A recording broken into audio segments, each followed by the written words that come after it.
A'udzubillahi minasyaitonirrajim. Bismillahirrahmanirrahim. Assalamualaikum warahmatullahi wabarakatuh.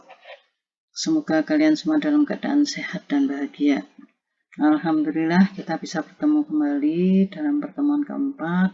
Pada pertemuan keempat ini kita akan membahas tentang etilen.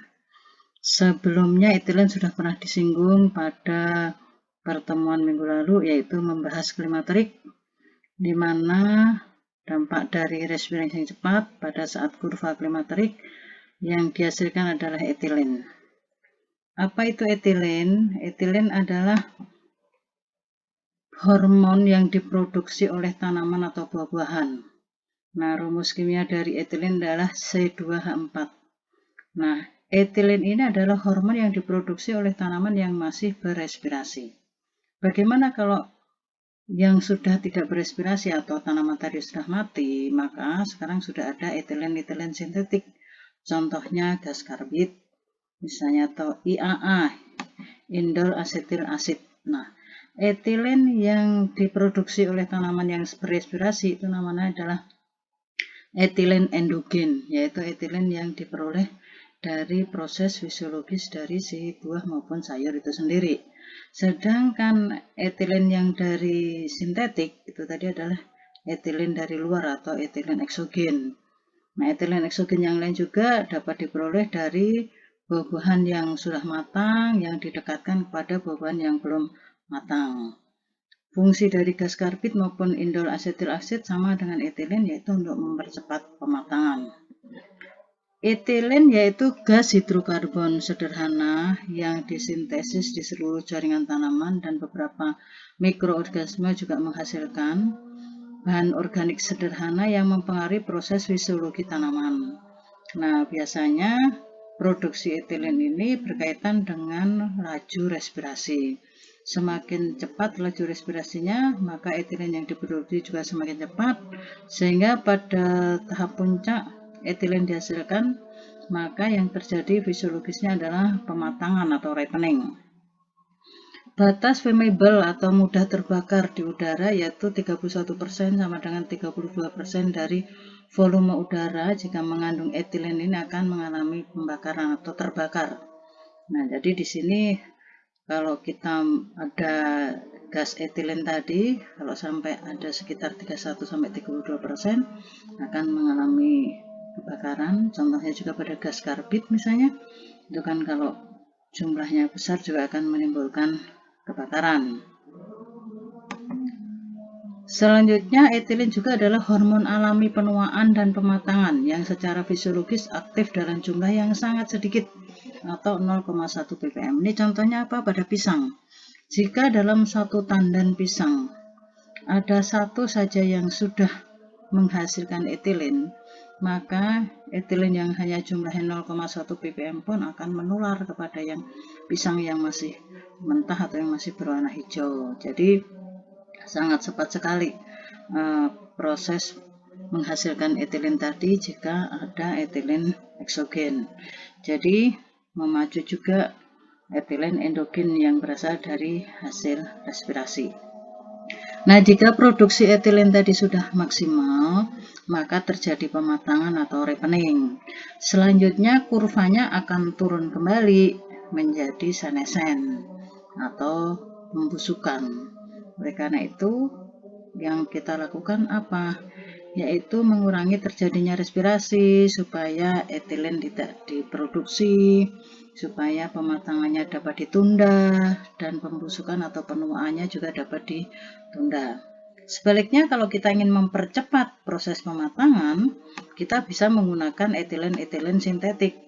Contohnya apa? Menggunakan gas karbit untuk mematangkan pisang, menggunakan indol asetil asid untuk mematangkan buah-buahan, melakukan degreening pada jeruk misalnya. Itu semua adalah fungsi dari etilen sintetik karena kita justru ingin mempercepat pematangan, misalnya saja karena besok mau dilakukan penjualan di pasar misalnya.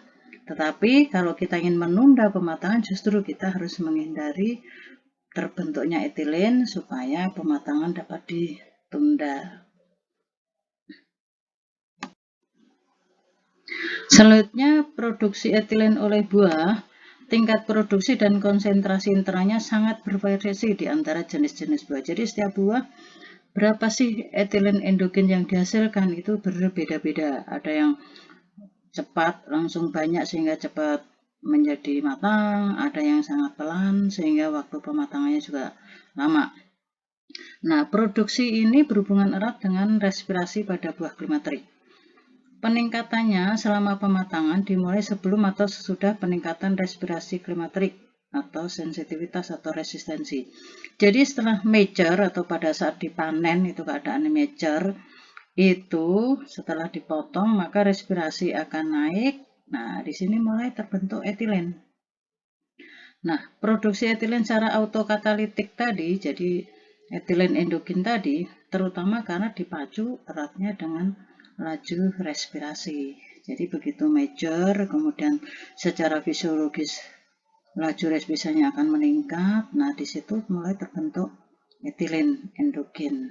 Nah, etilen endogen ini nanti jika keluar akan memacu pematangan pada buah-buah yang ada di sekitarnya.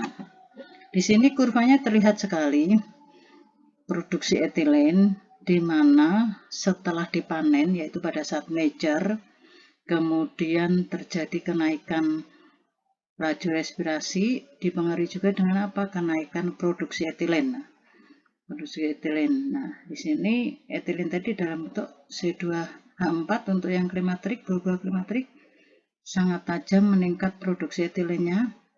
Setelah sampai puncak akan menurun. Sementara yang non klimaterik maka produksi etilennya justru semakin menurun atau mendatar.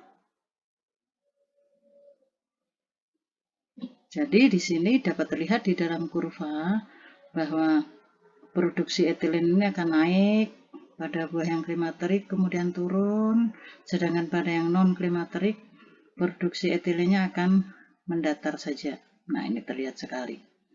Karena itu kita harus bisa membedakan, dan ini dipengaruhi dengan apa? Dipengaruhi juga oleh adanya kecepatan laju respirasi.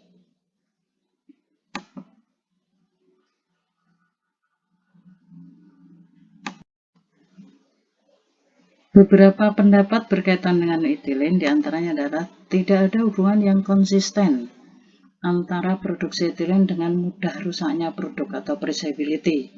Hanya paparan etilen dapat mempercepat penuaan dan pembusukan atau senescen. Jadi kalau ada satu saja dari satu tandan pisang yang ada satu pisang yang matang, maka hasil etilen akan memapar kepada buah-buah pisang yang lainnya. Sehingga di sini akan menimbulkan atau disebut juga dengan etilen eksogen. Nah, menimbulkan etilen endogen dari pisang-pisang yang lain. Nah, karena itu biasanya kalau mau satu buah tandan pisang tadi matang semua, maka jika ada satu saja yang matang langsung dibungkus satu tandan pisang tadi supaya cepat sekali memapar dan etilennya tidak menguap ke tempat lain tapi ada di sekitar pisang itu sendiri.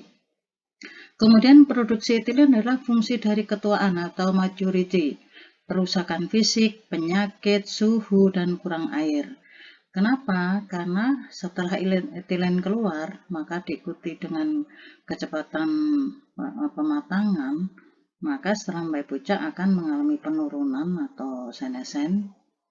Kemudian terjadi beberapa kerusakan fisik, dari awalnya buah tadi keras menjadi empuk, menjadi lama-lama berair, kemudian tumbuh beberapa mikroba, kemudian suhunya biasanya juga bertambah tinggi, terjadi fermentasi, nantinya lama-lama timbul alkohol yang kemudian akan mengalami kerusakan. Produksi etilen dapat dikurangi dengan suhu rendah. Oksigen rendah, kurang dari 8%, CO2 tinggi, lebih dari 2%. Untuk yang minggu lalu sudah saya jelaskan bahwa pada udara yang normal itu, di mana kandungan udaranya adalah ada nitrogen, ada oksigen, ada CO2, di mana nitrogennya 78% sendiri, kemudian oksigennya sekitar 20,3%, kemudian CO2-nya sekitar 0,3%, maka kita untuk menghindari lajunya kecepatan respirasi, kita bisa merubah-rubah suhu tadi, di mana ketika suhunya turun 10 derajat Celcius, maka kecepatan laju respirasinya akan menjadi tinggal setengah kalinya. Nah, otomatis kalau laju respirasinya menjadi setengah, yang terjadi adalah etilen yang dihasilkan juga akan menjadi berkurang. Nah, oleh karena itu, tugas kita adalah merubah-rubah suhu supaya meminimalkan produksi etilen, mengurangi jumlah oksigen supaya tidak terjadi respirasi. Nah, ini ada beberapa jenis buah-buahan berikut dengan laju produksi etilennya. Pada penyimpanan 20 derajat Celcius. Ada penyimpanan 20 derajat Celcius, artinya apa? Di sini kalau pada suhu normal 28 atau 30, 28 sampai 30 derajat Celcius, ini kita turunkan 10 derajat, yaitu menjadi 20 derajat Celcius. Berapa laju produksi etilennya?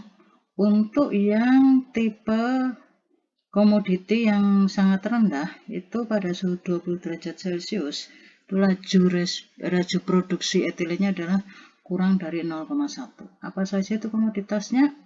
Antara yang sering kita temui adalah asparagus, kembang kol, ceri, buah jeruk, anggur, stroberi, sayuran daun, sayuran akar, kentang maupun bunga potong.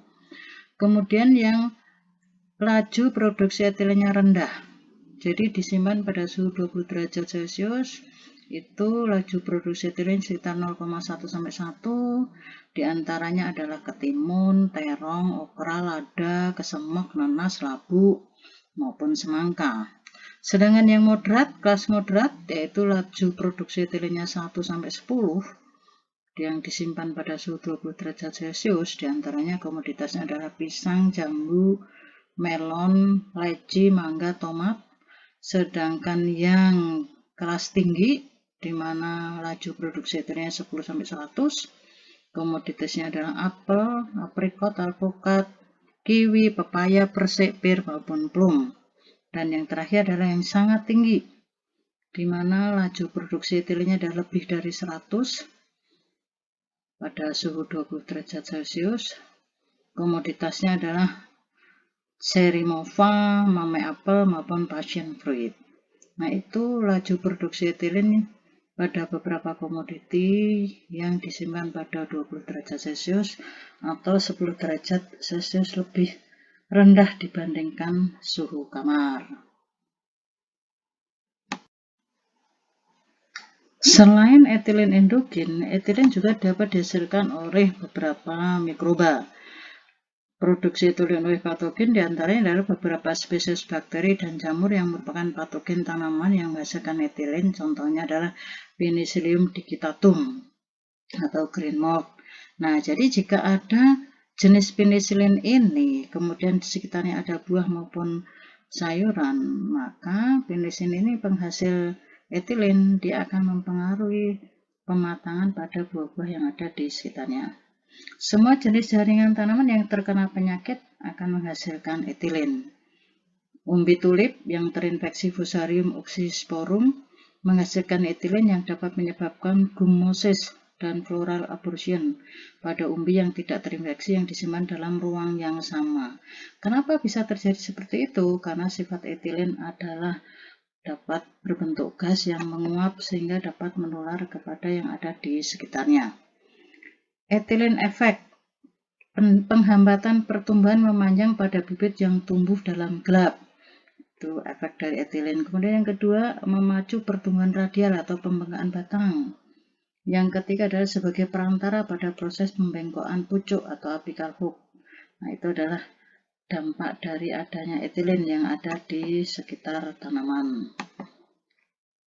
Buah klimaterik pada produksi etilen berbanding lurus dengan laju respirasi. Kemarin sudah disinggung, laju respirasi atau RQ jauh cepat, maka produksi etilen juga cepat. Proses pematangannya cepat, proses senesanya juga akan cepat. Nah, faktor yang mempengaruhi laju respirasi ada dua, yaitu internal dan eksternal.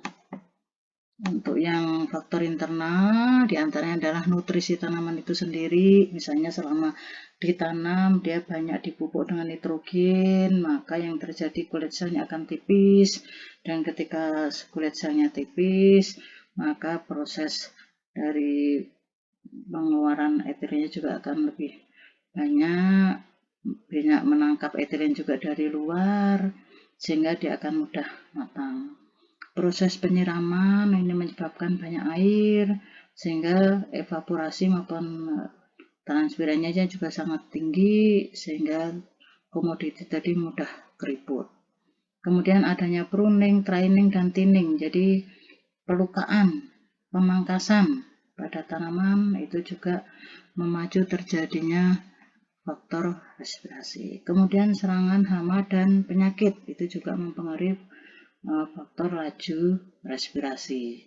Luka pada komoditi itu menambah luasan permukaan, dan luasan permukaan ini menimbulkan pula kecepatan dari laju respirasi. Faktor lingkungan diantaranya yang berpengaruh pada laju respirasi adalah temperatur. Jadi temperatur yang ada di sekitar komoditi, buah maupun sayur itu berpengaruh terhadap laju respirasi. Penurunan 10 derajat Celcius dibandingkan suhu kamar akan menurunkan laju respirasi sebesar setengah kali.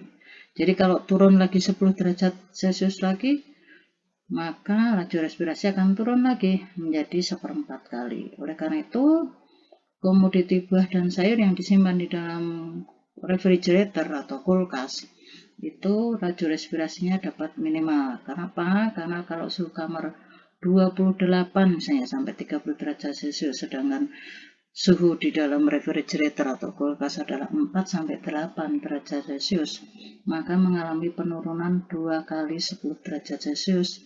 Artinya apa? Dia mengalami penurunan laju respirasi hanya menjadi 1/4 kali. Kemudian juga laju respirasi dipengaruhi komposisi atmosfer, konsentrasi oksigen, konsentrasi CO2 maupun adanya etilen. Konsentrasi oksigen, kalau oksigen tersedia banyak, otomatis laju respirasinya akan sangat mudah. Tapi sebaliknya, kalau kita meminimalkan oksigen, maka respirasi dapat dihambat. Kemudian juga tekanan, stres atau fisik, ini akan mempercepat respirasi. Serangan patogen juga mempercepat laju respirasi. Kemudian adanya pupuk, tadi sudah disinggung, juga mempercepat laju respirasi. Kemudian adanya radiasi, cahaya maupun stres air juga berpengaruh terhadap laju respirasi. Dengan demikian dapat dikatakan bahwa respirasi kecepatan tadi berbanding terbalik dengan nama hidup. Karena apa? Semakin cepat respirasi, semakin cepat matang, semakin cepat untuk menjadi senescen atau menjadi pembusukan. Sehingga di sini kalau lajunya cepat, malah semakin pendek hidup dari komoditi itu sendiri. Laju respirasi produk hortikultur hubungannya dengan CO2 yang dihasilkan di sini pada penyimpanan 5 derajat Celcius.